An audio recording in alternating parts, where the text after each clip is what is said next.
Lorsqu'il ne partage pas sa passion pour la clarinette au conservatoire de Montbéliard, Christian Georgy siège parmi les bois et les cuivres de l'orchestre Victor Hugo.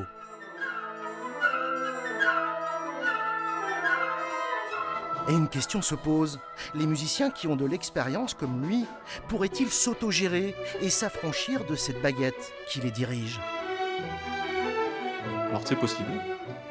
Après, ce qui manquera certainement, c'est peut-être une unité ou une direction unique, et on risque d'avoir plutôt des idées disparates qui vont se mettre en place, plutôt qu'une idée qui sera la volonté, la personnalité d'un chef. Donc c'est possible, c'est très difficile, puis je pense que c'est pas souhaitable.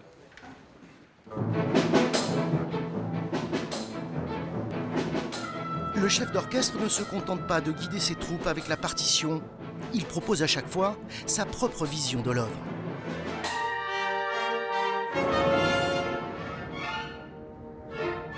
On peut avoir des interprétations qui changent selon le temps, selon l'envie et aussi selon la salle qui compte énormément parce qu'on ne prend pas la même vitesse, le même tempo et on ne prend pas les mêmes options selon les salles qu'on a. Arriver avec une interprétation toute faite en disant moi je vais faire le virage comme ça, vous êtes sûr que ça va mal s'adapter. Alors le travail du chef qui est le plus intéressant, c'est de trouver des visions différentes, successives et cohérentes à la même chose. La danse des 7 voiles de Richard Strauss résume bien ce travail d'équilibriste.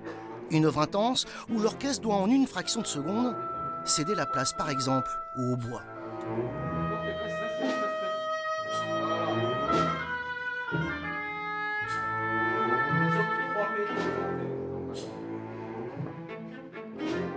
De passer de ce moment où on joue tous ensemble au moment de solo, c'est ça qui demande de changer un peu de logiciel.